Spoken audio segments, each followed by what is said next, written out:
سلام عرض میکنم خدمت تمامی دوستان عزیز. من محمد مصطفی مهدوی هستم. اجازه بدید که اول این لامپ بالا سرمو خاموش کنم، میام خدمت. خوشحالم که امروز خدمت شما هستم. یه بار دیگه خودمو معرفی کنم. من محمد مصطفی مهدوی هستم، دبیر شیمی. این دو روزی که کلاس ها آنلاین شدن و ما مجبور شدیم داخل خونه کلاس هامون رو برگزار کنیم خدمت شما، کم از یه دانشگاه نداشت که انگاری که منم مثل شما سر کلاس درس بودم. از اینکه اتفاقات متفاوت برای من افتاد، چه میدونم یا وای فای کار نمی‌کرد یا اینترنت مشکل پیدا می‌کرد یا نرم افزارهای متفاوت به مشکل می‌خوردن یا گوشیم ایراد پیدا می‌کرد. به هر طریقی هر اتفاقی میافتاد تا من نتونم کلیپ خوبی رو خدمت شما ارائه بدم. همین الان هم که خدمت شما هستم، حدود 7-8 نرم افزار متفاوت همین الان در حال کار هستن که ما بتونیم یک ارائه خیلی خوبی داشته باشیم خدمتتون. این بار 4 یا 5 که من امروز دارم سعی میکنم این کلیپ رو رکورد کنم. یعنی من رکورد میکردم تا یه 10 دقیقه ربع ساعتی هم طول میکشید، بعد به یه خطایی میخوردیم مجبور میشدم از اول بیارمش. از دیروز تا الان که یه کلیپ که گذاشتیم شما هم حتما دیدینش، تا الان مربوط به نشر خطی بود، روحیه و حس خیلی خوبی به من میداد و من خودم خیلی راضی بودم ازش، از اون حسی که داشتم دریافت میکردم از طرف شما. اینکه میرم ویوهای متفاوت رو میدیدم، بعضیاتون لایک میکردین، بعضیاتون دنبال میکردین، این حس خیلی خوبی رو به من ارائه میکرد. الان هم شما که دارید میبینید سعی کنید خسیس نباشید، دنبالمون بکنید، چون که ما اگر بخوایم کلیپی رو از این به بعد هم بذاریم قطعا داخل همین کانال میذاریم. چیه بابا؟ بفهم. قطعا داخل همین کانال میذاریم. پس فکر میکنم لازمه دنبال کردن این گروه باشه. روحیه هم به ما میدید که لایکش کنید، روحیه هم به ما میدید که یک پیامی بذارید و این قطعا به من حس خیلی خوبی میده. خسیس نباشید لطفا. خب ما اگر من بخوام کلاس شیمی رو، درس شیمی دهم رو، فصل اولی که داریم درس میدیم رو بخوام قسمت بندی بکنم، ما الان تقریبا داخل قسمت دومش هستیم. قسمت دوم فصل اول. ما داخل فصل اول تا الان در مورد اتم ها خوندیم، عناصر خوندیم، تعداد ذرات خوندیم، در مورد نحوه ارتباطشون با هم به مول. حالا یک سری محاسبات داشت که ما تونستیم از اون محاسبات برسیم به تعداد ذرات، به گرمش. جدول تناوبی عناصر رو شناختیم. از یه جایی به بعد ما در مورد نورها صحبت کردیم، در مورد خورشید صحبت کردیم، در مورد گرمای خورشید صحبت کردیم، در مورد طیف نشری خطی صحبت کردیم، موجهایی که برای ما پیش می آورد رو، طول موج رو صحبت کردیم که از طریقی اینجا من زمان بندیش رو بذارم که زود از بین بره. گفتیم که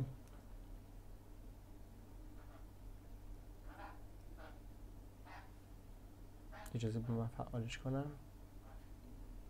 خب فعال شد. گفتیم که فاصله بین دو تا قله رو ما بهشون میگیم طول موج و با حرف لامدا هم نشونش میدادیم. حالا چه لاندای زشتی هم شد، پاک بشه یه من یکی دیگه بنویسم. این هم از اون زشتر شد، ولی خب فاصله بین دو تا قله طول موج رو ما بهشون میگفتیم لامدا و که رفته رفته از این سمت که میرفت جلو طول موج برای ما کوتاه‌تر میشد تا به اینجا که میرسید و انرژی زیادتر میشد که ما گفتیم اینجا فاصله بین 700 نانومتر تا 400 نانومتر برای ما نور مرئی هستش و داشتیم که از این مدل ها، من هایلایت رو روشن کنم شاید بهتر باشه، طول موج رادیویی رو ما داشتیم، ریز موج ها رو داشتیم، پرتوهای فروسرخ که اینا کمتر از بحث مرئی می شدن و بعدش نور مرئی، بالاتر از نور مرئی می شد پرتوی فرابنفش، پرتوی ایکس، پرتوی گاما. خب داشتیم هم جلوتر رفتیم گفتیم که ثابت کردیم گفتیم که هر ماده‌ای نور خودش رو داره و هر رنگی از شعله‌ای از گرمایی دمای خودش رو داره و میتونه برای ما دماهای متفاوتی داشته باشه. در مورد پرتوهای فروسرخ صحبت کردیم، پرتوهای فرابنفش صحبت کردیم که اینا در میدان دید ما قرار نداره و اینها رو ما نمیتونیم ببینیم. یکی از مثالاش هم کنترل بود، کنترل‌ها که از طریق ما که با چشم نمیبینیمش ولی اگر به دوربین گوشیمون شلیکش بکنیم اشعه‌اش رو دگمه ها رو بزنیم و میتونیم نقطه سفید رنگش رو ببینیم که داخل بعضی از گوشی ها مثل شیائومی یا گوشی های آیفون هم هستش. رسیدیم به نشر خطی که میتونستیم بگیم داخل هر عنصری که ما داریم میبینیم رنگ های متفاوتی رو برای شعله خودش داره. برای گرمایی که ما بهش میدیم که مثلا میتونه مس سبز باشه، سدیم زرد باشه، لیتیوم قرمز رنگ باشه. خب که به اونجا داخل بحث خورشیدها ما داشتیم، خورشیدها چیه؟ خورشید. داخل بحث خورشید ما داشتیم که این نورها پیوسته است، گسسته نیستن، ولی داخل بحث عنصرها ما داشتیم که اینها پیوسته نیستن و به صورت گسسته نورهای خودشون رو روی کاغذ مشکی رنگ گسیل میکنن. ما اگر عنصری رو گرمش بکنیم، نوری که ازش گسیل میشه، نوری که ازش میتابه رو از منشور رد بکنیم، روی برگه مشکی بندازیم، مثل خورشید عمل نمیکنه که برای ما یه تدارج رنگی از قرمز تا بنفش برای ما بیاره. چیزی که هستش به صورت خطی برای ما نور خودش رو گسیل میکنه. حالا میخوایم بدونیم که چرا این اتفاق میفته. دقیقاً این مطلب به ما کمک کرد، یعنی به آقای بور بیشتر کمک کرد که ساختار مولکولی رو ساختار اتمی رو و نحوه قرار گرفتن الکترون ها دور پروتون رو برای ما مشخص بکنه. ما اگر اینجا یه صفحه سفید میارم،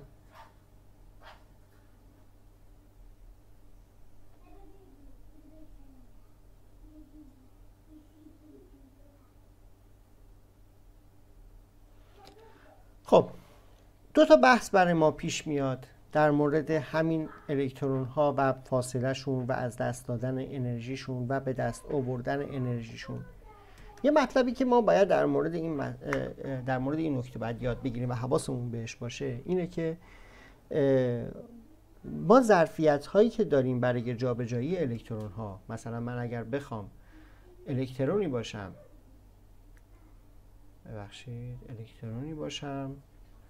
که بخوام ببینم آبی، فکر کنم قرمز، ببینم بهتره جواب میده. خب من الکترونی باشم که بخوام از اینجا رجعت کنم بیام به مکان بالاتر از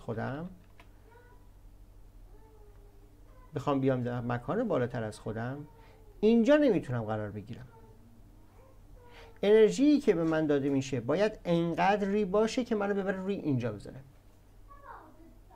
و همینطور برای لایه بعدی هم به همین شکله. اینجا نمیتونم مدار جدیدی برای خودم ایجاد بکنم. باید انقدری به من انرژی داده بشه که برم اینجا قرار بگیرم. یعنی به صورت پله‌ای ما باید جلو بریم. اگر اینجا نیاز باشه که من برای از اینجا تا اینجا رفتن 10 ژول نیاز داشته باشم، اگر 9 ژول به من بدن اینجا قرار نمیگیرم، سر جا خودم میمونم. اینجا اشتباهه. در صورتی که باز تکرار میکنم 9 ژول به من داده بشه تکان نمیخورم، سر جا خودم میمونم. اگر 11 ژول به من داده بشه، من صفحه رو پاک بکنم تمیز بشه. اگر اینجا به من 11 ژول، دقت کنید اینجا به 10 ژول نیاز داره. اگر 11 ژول به من داده بشه، باز میام همینجا وای میسم. مدار جدیدی رو اینجا وجود نمیارم. بالاتر نمیرم. سر جا خودم میمونم. مثلا اینجا تا اینجا به 5 ژول نیاز داره، یا مثلا بهتر بگم به 7 ژول نیاز داره، به 7 ژول نیاز داره مثلا میگیم که بخواد تا اینجا بره. تا 17 ژول من به این الکترون ندم تا به اینجا نمیرسه، به صورت پله‌ای حرکت میکنه. دقیقاً مثال بالا رفتن از پله. شما اگه بخواید مثالش هم عکسش هم داخل کتابتون هست، اجازه بدید بیارمش.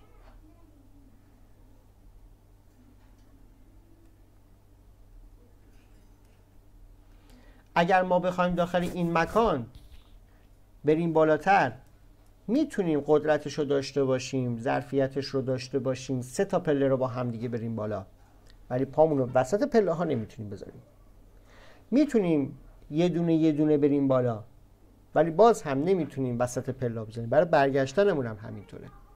به صورت تدریجی نیست، این تدریجیه. به صورت پیوسته نیست، به صورت گسسته است، یعنی اینه. برای ظرفیت جابجا کردن الکترون ها از قاعده سمت چپی استفاده میشه که داخل بحث شیمی ما بهش میگیم دادوستت کوانتومی. به صورت پله‌ای رو ما کوانتومی اسمشو گذاشتیم. یعنی ما در این ظرفیت، بذار فتوشاپ رو من بیارم بازم، در ظرفیت جابجایی خودمون به صورت کوانتومی، به صورت پله‌ای جابجا میشیم. خب برای جابجایی این الکترون تا به اینجا، برای جابجایی این الکترون تا به اینجا ما نیاز داریم که 10 ژول جابجا بشیم، چون فاصله بین 2 تا لایه از همدیگه بسیار زیاده، به شدت زیاده. ولی از اینجا تا اینجا، من ژول اینجا هم بذارم، ولی از اینجا تا اینجا فاصله کمتری داره. قاعدتاً به مقدار کمتری از انرژی نیاز داریم ما. مثلا میگم 7 ژول. و همینطور لایه بعدی به بعدی خودش. این لایه که ما میگفتیم n برابر است با 1، n برابر است با 2، n برابر است با 3، n برابر است با 4، n برابر است با 5، n برابر است با 6 و n برابر است با 7 که ما 7 لایه داریم. اگه بیشتر هم داشته باشیم داخل درس شیمی که ما داریم با شما کار میکنیم به همین 7 لایه نیاز داریم. ما 7 دوره تناوب هم داریم، اینا بی تأثیر نیستن به هم دیگه. غیر از این مطلب ما داخل بحث شیمی فقط با اتم هیدروژن کار داریم، هیچ بحث دیگه ای نداریم، با هیچ چیز دیگه ای برای جابجایی الکترون ها روی مدارهای مختلف با هیچ عنصر دیگه ای کار نداریم. بحث شیمی شما فقط به ما میگه که با عنصر هیدروژن کار بکنیم. خب داشتیم میگفتیم برای اینکه بتونه از لایه اول به لایه دوم بره 10 ژول نیاز داره، انرژی مثلا 10 ژول نیاز داره. برای لایه دوم به سوم به انرژی کمتری نسبت به تغییر 1 به 2 نیاز داره و همینجور N3 به N4 مثلا اینجا 5 ژول میخواد، مثلا اینجا 3 ژول میخواد، مثلا اینجا 2 ژول میخواد، اینجا نهایتا 1 ژول میخواد. حالا برگشتش هم به همین صورته. ما میتونیم یک الکترونی رو اینجا انقدری بهش انرژی بدیم که بتونه چند تا لایه رو با همدیگه جابجا بشه. برای برگشتش هم به همین صورت میتونه چند تا لایه یکی بیاد. طرف میتونه از بالا رو راپله سقوط کنه بیاد تا پایین. خب انرژی زیادی از دست میده دیگه، ضربه سنگین‌تری هم میخوره. یا رو از پله افتاده قطعا دست پاش میشکنه. و الکترون هم وقتی که میاد از اون بالا میاد تا پایین برای ما انرژی خیلی زیادی آزاد میکنه. قطعا انرژی بیشتری نیاز داره برای بالا رفتن، قطعا انرژی بیشتری از دست میده که میخواد بیاد تا پایین و ممکنه در محدوده دید ما قرار نگیره و ممکنه ما نبینیمش. اون موقع یا فرابنفش یا فروسرخه. خب حالا اینجا رو ما گفتیم. پس الکترون ها میتونن با ظرفیت های متفاوت با انرژی های متفاوت جابجا بشن برن تا بالاترین و میتونن جدا بشن و همون مسیری که رفتن رو چون دوست دارن در حالت پایدار خودشون قرار بگیرن مجبورن برگردن که این برگشت برای ما نور خطی رو به وجود میاره. خب من صفحه رو دوباره پاک میکنم. حالا برای نور خطی به وجود آوردن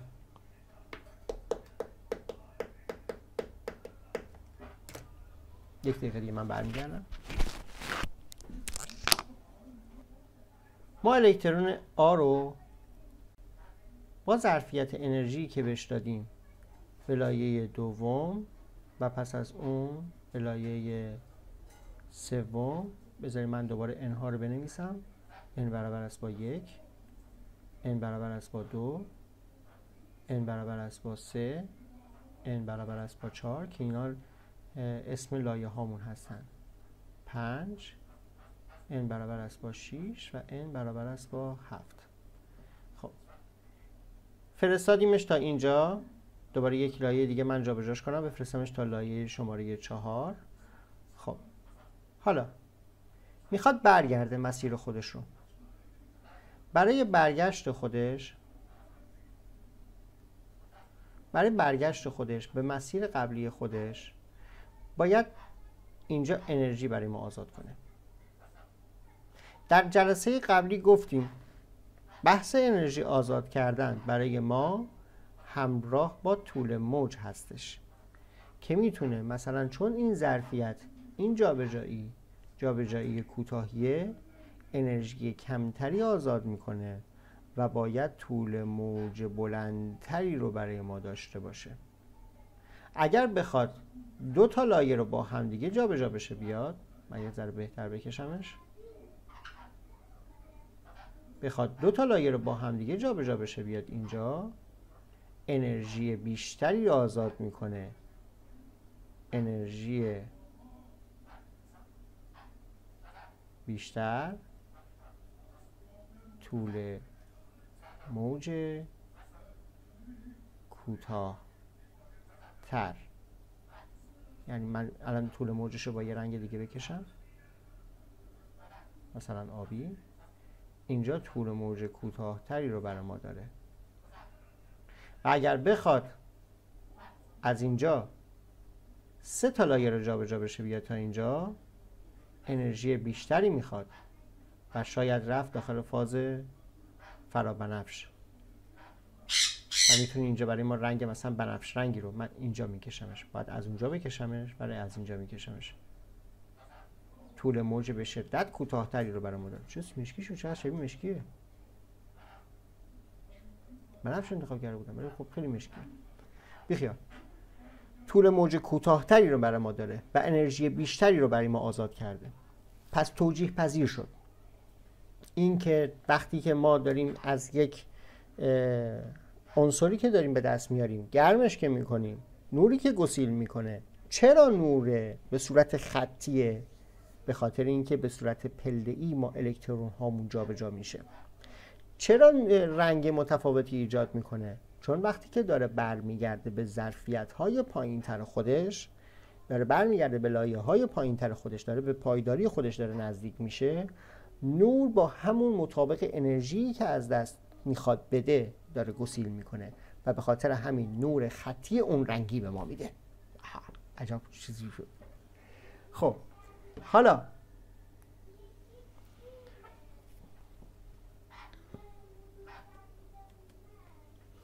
ما در دسته نورهایی که برای ما به وجود میاد بهتونم گفتم. یه لحظه من کتاب براتون بیارم.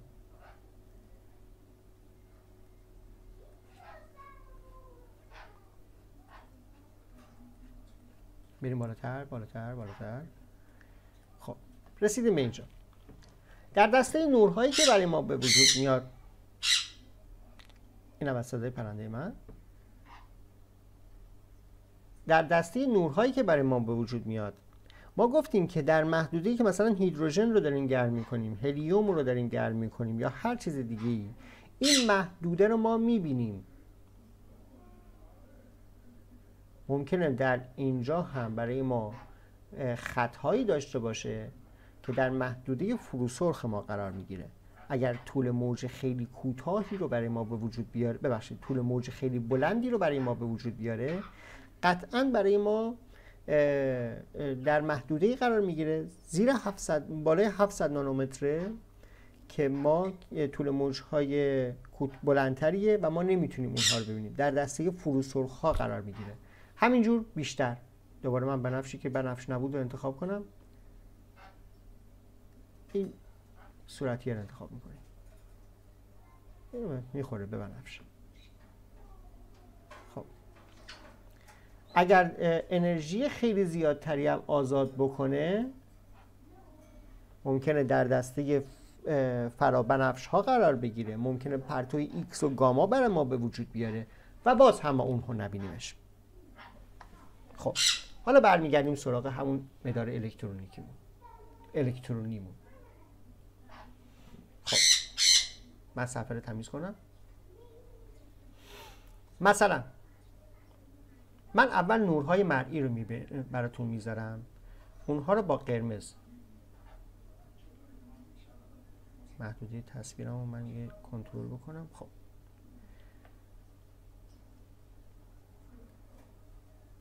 قرمز، نور مرئی.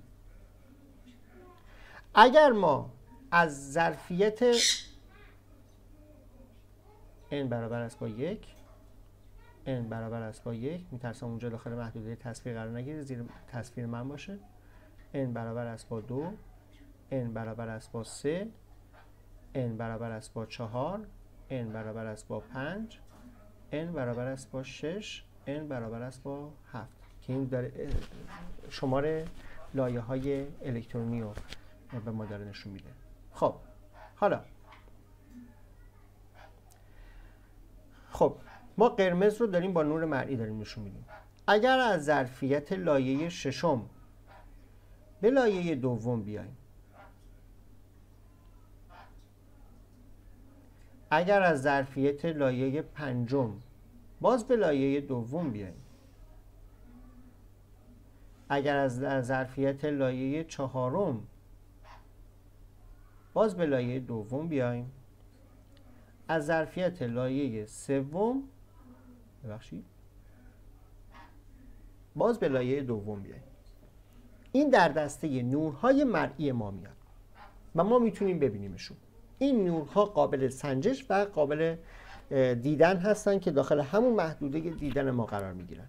خب اینها سوالاتیه که داخل دسته سوالات شما قطعا میادش و ممکنه بیاد بگه که آقا کدوم انرژی جابجا شده. انرژی مثلا یه الکترون داریم که از لایه هفتم اومده به لایه دوم، آیا این انرژیش چجوریه، بیشتر یا کمتره نسبت به دوم تا سوم، این کدومش مرئیه، کدومش چرنگیه.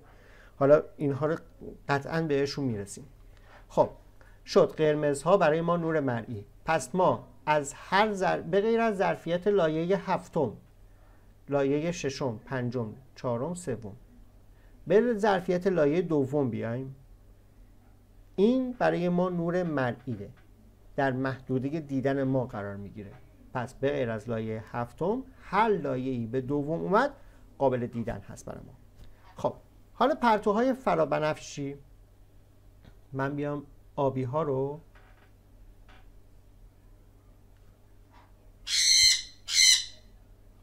فرابنفش آبی، من مدادم رو انتخاب کنم آبی. دقیقا من نمیبینم، ببخشید دوربین یه ذره جابجا بشه. فرابنفش. خب اگر از ظرفیت لایه هفتم، من اینجا رو انتخاب کنم دستم بازتر باشه، ممکنه بعدا نیاز بهش پیدا بکنم. اگر از ظرفیت لایه هفتم به لایه دوم بیاییم، اگر از ظرفیت لایه دوم به لایه اول بریم، اگر از ظرفیت لایه سوم به لایه، خیلی دارم فاصله میگیرم جا نیست برای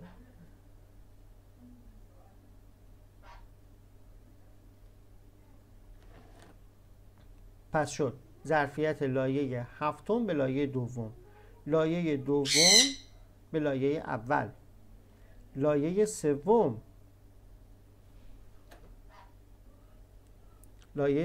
به لایه اول، لایه چهارم به لایه اول.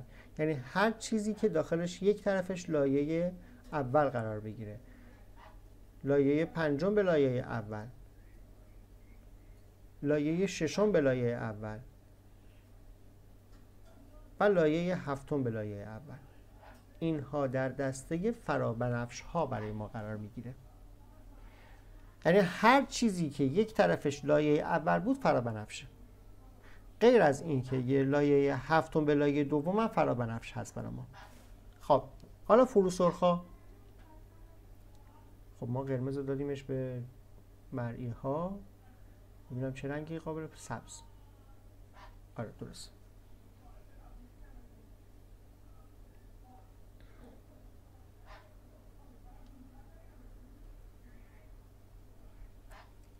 من دوباره دوربینم رو جابجا کنم. سبز، فروسرخ، درست میشم؟ بله. خب حالا بیا، حالا ما میخوایم دسته فروسرخ‌ها رو بگیم. باز هم در مدار دیدن ما قرار نمیگیره، در دایره دید ما قرار نمیگیره. میشه ظرفیت لایه 7 به لایه 5، ظرفیت لایه 7 به لایه 7 به 6، 7 به 5، 7 به 4، 7 به 3، درسته؟ 7 به 3. حالا 5، 6 به 4، 6 به 3.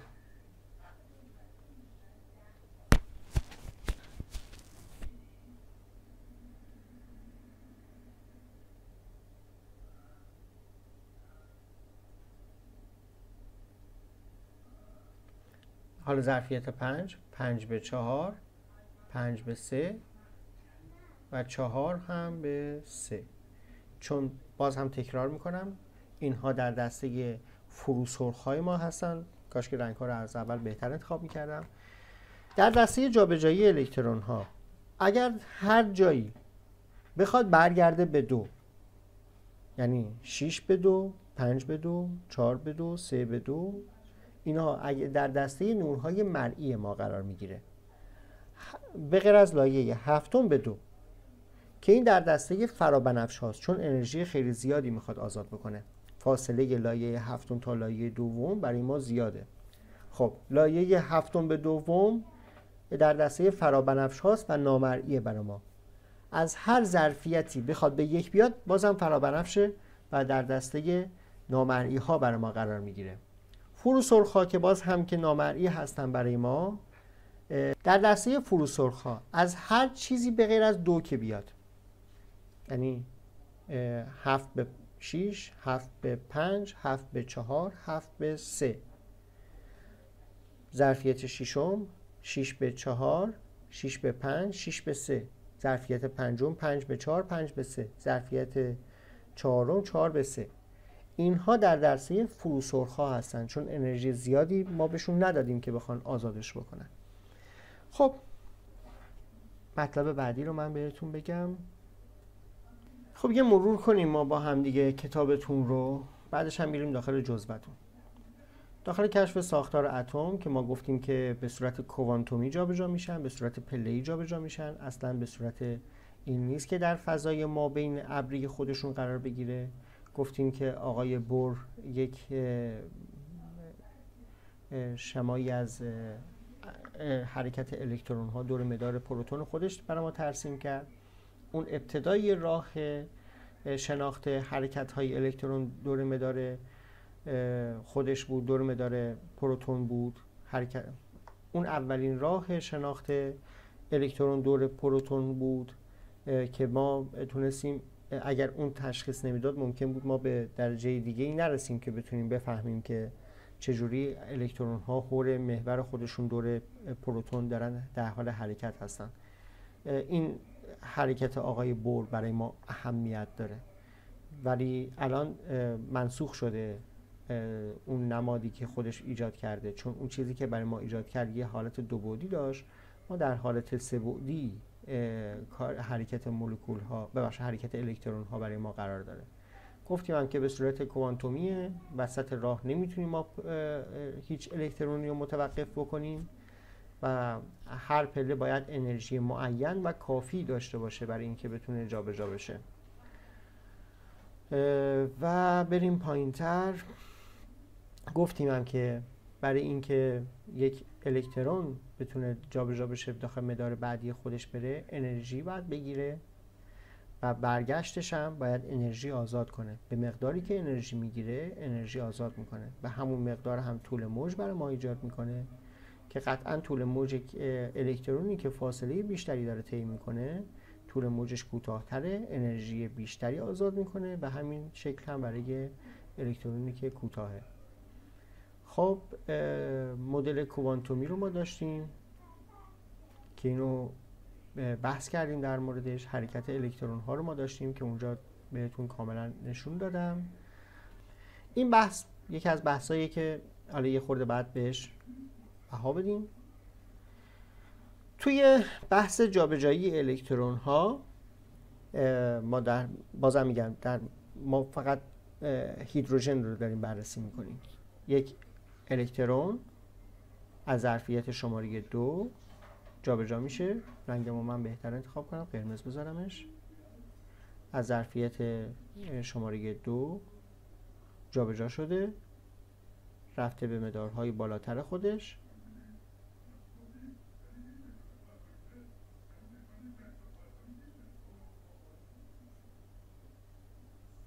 البته از مدار شماره 1 جابجا شده، ولی چون که ما اونجا رو نمیتونیم ببینیمش، در دسته فرابنفش ها برای ما قرار میگیره بازگشتش، همینقدر برای ما مهمه که از مدار دوم بتونیم حسابشون بکنیم.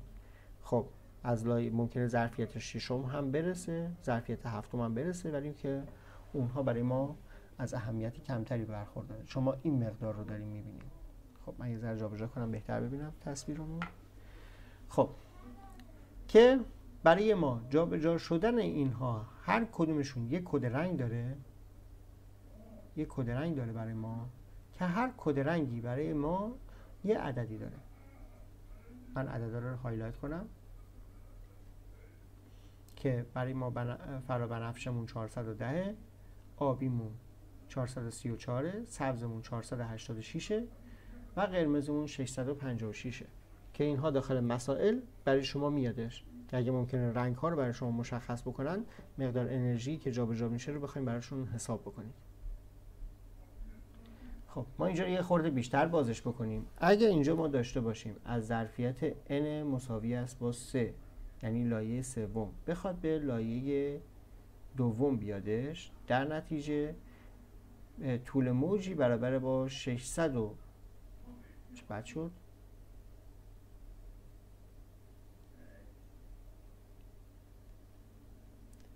656 نانومتر آزاد میکنه.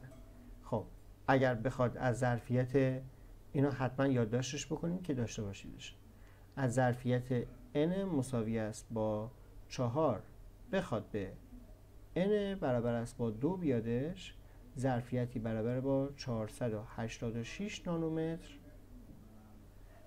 طول موجی برای ما خواهد داشت.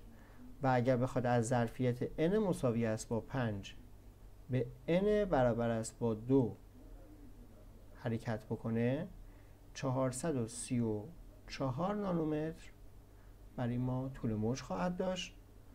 و اگر بخواد n برابر است با 6 به n برابر است با 2 آزاد بشه، حرکت بکنه الکترون ما، طول موجی برابر با 410 نانومتر خواهد داشت. خب میرسیم به حل تمرین ها. پاسخ درست را به پرسش های زیر به ترتیب در کدام گزینه موجود است؟ مدل بور برای توجیه چه تعداد عنصر مناسب بود؟ فقط هیدروژن، فقط هیدروژن، فقط هیدروژن، همه عناصر که این حذف برای ما. فقط مدل آقای بور برای هیدروژن کار میکرد.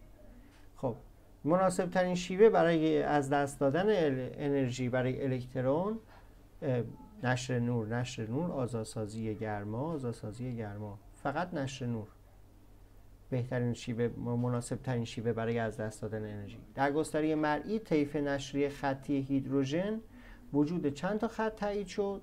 خب این دو تا گزینه که کلا حذف شده بود، 4 5 که برای ما 4 تاست، پس گزینه 3 درسته.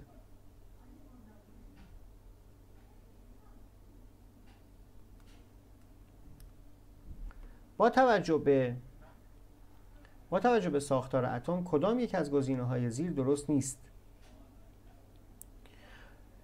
انرژی الکترون با فاصله الکترون از هسته اتم رابطه مستقیم دارد. درسته؟ چون ما هرچی فاصله از هسته الکترون بگیریم انرژیش هم بیشتر میشه. انرژی بیشتری میخوایم که فاصله از هسته الکترون بگیریم و وقتی هم میخواد برگرده انرژی بیشتری هم از دست میده. پس رابطه مستقیم داره.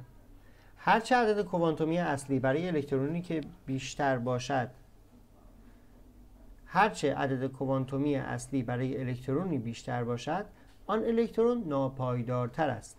درسته. هر چقدر ما عدد کوانتومی بیشتری بهش بدیم، یعنی انرژی بیشتری بهش بدیم، لایه‌هاشو بیشتر بتونه حرکت بده و بتونه داخل فاصله بیشتری قرار بگیره، در حالت ناپایدارتری قرار میگیره که بخواد برگرده سر جای خودش. پس این جمله درسته. جابجا شدن الکترون بین لایه‌های الکترونی همواره با جذب معینی انرژی خواهد بود. با جذب مقدار معینی انرژی خواهد بود. نه.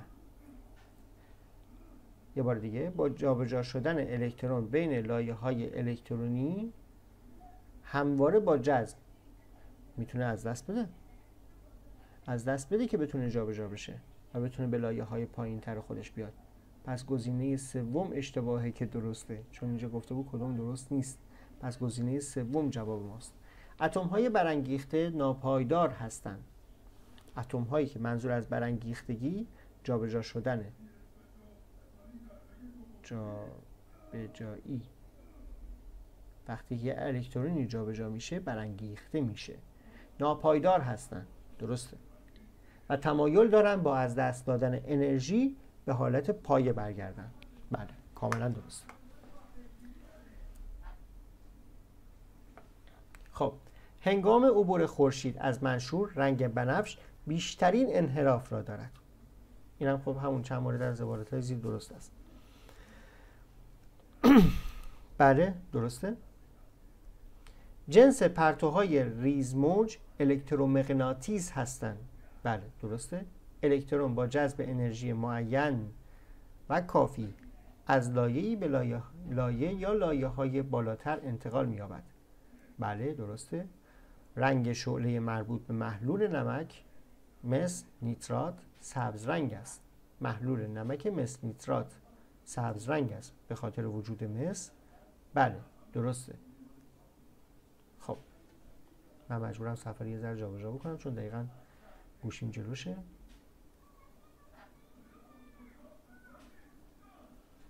کدام گزینه درست است باز؟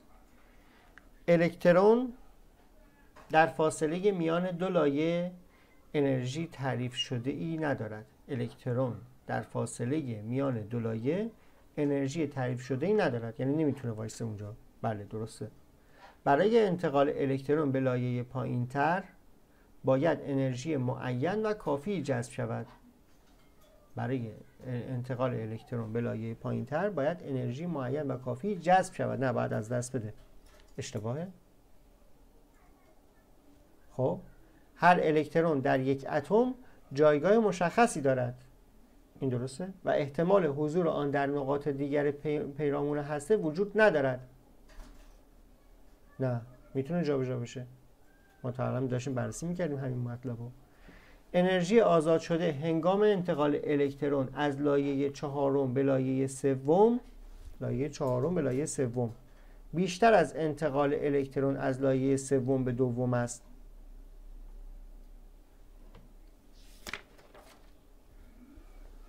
خب میخواد از لایه چهارم n برابر است با 4 به n برابر است با 3 بره. خب بیشتر از انتقال لایه سوم به دوم است. n برابر است با 3 میخواد به n برابر است با 2 بره. نه اشتباهه. چرا؟ چون که فاصله بین دو تا لایه 2 و 3 از لایه 4 و 3 خیلی بیشتره. پس انرژی بیشتری میخواد برای اینکه از 3 به 2 بیاد. پس اینم غلطه. پس گزینه اول درست بود. خب هم گزینه اول ما میدیدیم میتونستیم تیک رو بزنیم، ولی چون که میخوایم با همدیگه یاد بگیریم و بررسی بکنیم بهتره که همه گزینه ها رو بخونیم. داد و ستد انرژی هنگام انتقال الکترون در اتم کوانتومی است، یعنی به صورت پله‌ای است. بله درسته. هرچه الکترون انرژی بیشتری دریافت کند به لایه‌های بالاتر انتقال می‌یابد. اینم درسته. انرژی لایه‌های الکترونی پیرامون هسته اتم متفاوت بوده و به عدد اتمی بستگی دارد. یه بار دیگه. انرژی لایه‌های الکترونی پیرامون هسته اتم متفاوت بوده و به عدد اتمی بستگی دارد. بله درسته اینم. خب هرچه الکترون از لایه‌های بالاتری به حالت پایه برگردد نور با طول موج بلندتری نشر می‌کند. نه خیلی اشتباهه. نور با طول موج کوتاه‌تر. نوارهای رنگی در طیف نشری خطی هر عنصر حاصل بازگشت الکترون از لایه‌های بالاتر به لایه‌های پایین‌تر است. اینم درسته. با توجه به طیف نشری خطی هیدروژن چند مورد از عبارت‌های زیر درست است؟ من یه بار دیگه حرکت بدم تصویر رو.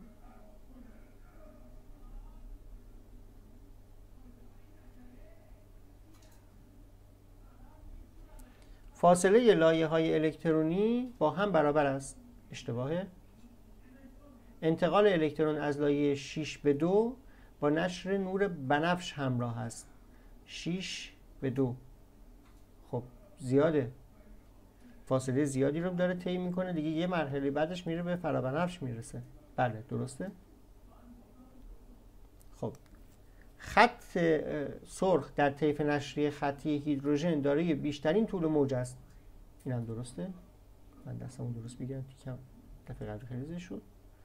در فاصله 500 نانومتر تا 600 نانومتر طیف نشری خطی هیدروژن هیچ خطی وجود ندارد. بریم نگاش کنیم. بله. در فاصله بین 486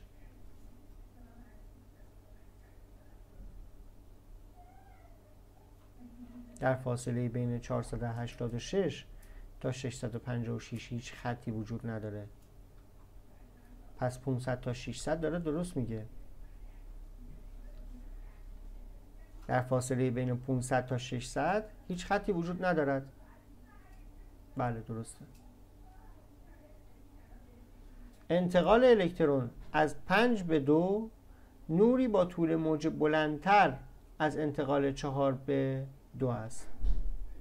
نه کوتاه‌تره چون انرژی بیشتری میخواد از 5 به 2. خب بور کدام موارد زیر درستن؟ بور بر اساس مدل اتمی خود توانست طیف نشری خطی عنصرها را توجیه کند. تمام عنصرها نه. ما فقط تونستیم هیدروژن رو باش توضیح کنیم. خب هیدروژن معمولاً تمام تستایی که مربوط به بوره اشتباهه. هر نوار رنگی در طیف نشری خطی عنصرها نوری با طول موج معین است. بور با بررسی دقیق طیف نشری خطی اتم هیدروژن مدلی برای تمام عنصرها ارائه داد. بازم اشتباه. بیچاره آقا بور. خب آخریش رو من چون گوشیم جلوشه از روی جزوه‌ام بخونم. گوش بور. دانشمندان برای توجیه چگونگی نشر نور از اتم عنصرها ساختار لایه‌ای را برای آنها پیشنهاد کردند. بله درسته چون ساختاری که آقای بور معرفی کرده به درد نخورد. برای تمام عناصر استفاده نشد و اومدن ساختار لایه‌ای رو ارائه دادن. خب 2 تا مسئله، 3 تا مسئله، خدا رو کولش. خب میریم این 3 تا سوال هم حل میکنیم. یکی از سوالات خیلی خوبه. شکل زیر مربوط به انتقال الکترونی اتم هیدروژن است. چه تعداد از مطالب داده شده درست است؟ انتقال الکترونی آ مربوط به نشر نور آبی فیروزه‌ای است. فیروزه‌ای رنگ است. از انتقال آ از 4 به 3 ما داشتیم اینجا از 4 از ظرفیت 4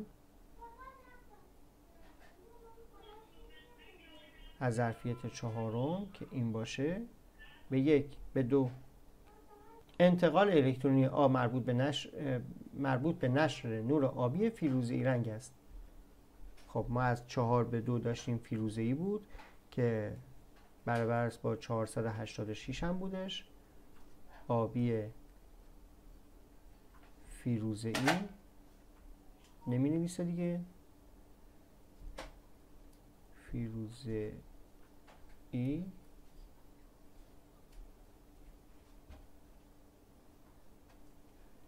خب برای B از ظرفیت 6 به 3 نور نامرئی فروسرخه.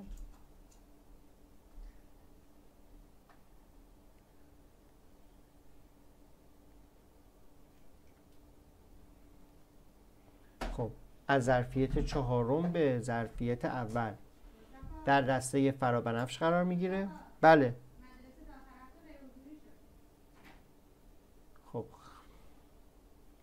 نامرئی فرابنفش هستش.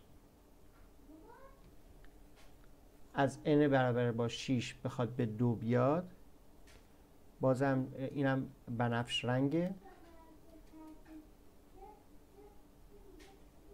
که برای ما عدد 410 داره.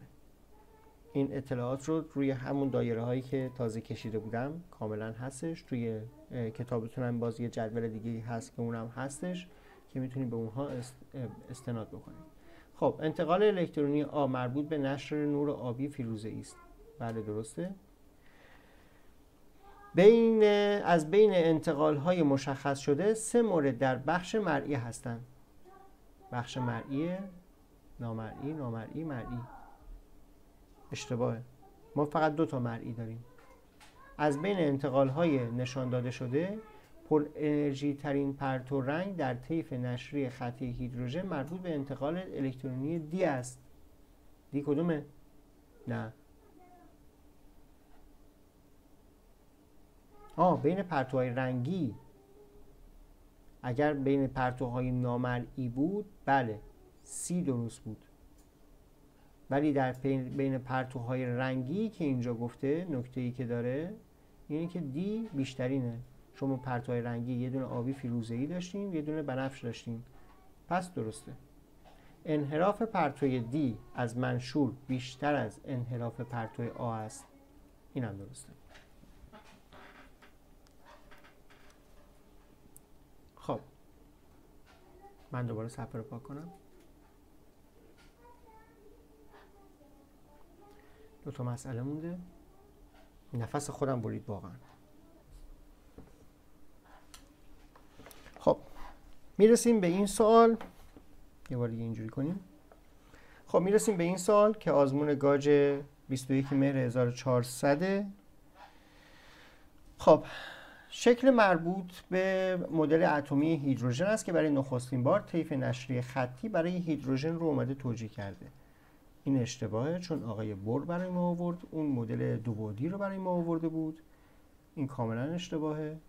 و انرژی آزاد شده در بخش 3 بیشتر از بخش 1 است. انرژی که از اینجا آزاد شده در بخش 3 بیشتر از بخش 1 است. بله درسته. این مقدار طول موج برای موج مربوط به بخش 2 بیشتر از بخش 4 است. بله این هم درسته. مطابق این شکل در نتیجه جابجایی الکترون بین لایه ها انرژی با طول موج دلخواه جذب یا نشر می شود. دلخواه نیست، معینه. خب این هم اشتباهه. پس بین این گزینه ها گزینه 2 درسته. گزینه 3 که 2 عددش درسته. خب بریم سوال آخرم حل کنیم. ترتیب زمانی موارد آ تا سی در کدام گزینه به درستی آمده است؟ کشف طیف نشری خطی اتم هیدروژن، ما اول آ رو داشتیم، بله درسته. ساختار لایه اتم، نه. مدل اتمی نیلز بور، ما بعدش نیلز بور رو داشتیم که ببخشید سی هستش برای ما. بعد سی ما بی رو داریم که گزینه آ به سی آ به وجه ببین. گزینه 2 برای ما درسته. خب جلسه نفسگیری بود. تقریبا من از اول صبح تا حالا درگیرش بودم واسه این موضوع. بازم میگم به خاطر یک سری اشکالات بود که از طرف خودم بودش. حالا مثلا چه میدونم اینترنت کار نمی‌کرد یا نرم افزار به مشکل می‌خورد. من فکر کنم این جمله رو گفتم. همین الان که داریم کار می‌کنیم حدود 7-8 تا نرم افزار متفاوت در حال کار هستن که تونسته این تصویر رو به من بده. خب بعد یک حدس و خطاهایی پیش بیاد که ما بتونیم به نتیجه خوب برسیم. امیدوارم کلیپ خوبی باشه و بتونید ازش استفاده کنید. در مرحله آخر لایک و کامنت و دنبال کردن ما فراموشتون نشه. این برای ما میتونه قوت قلب باشه. پرنده من باتون خداحافظی کرد. روز خوش و شبتون بخیر.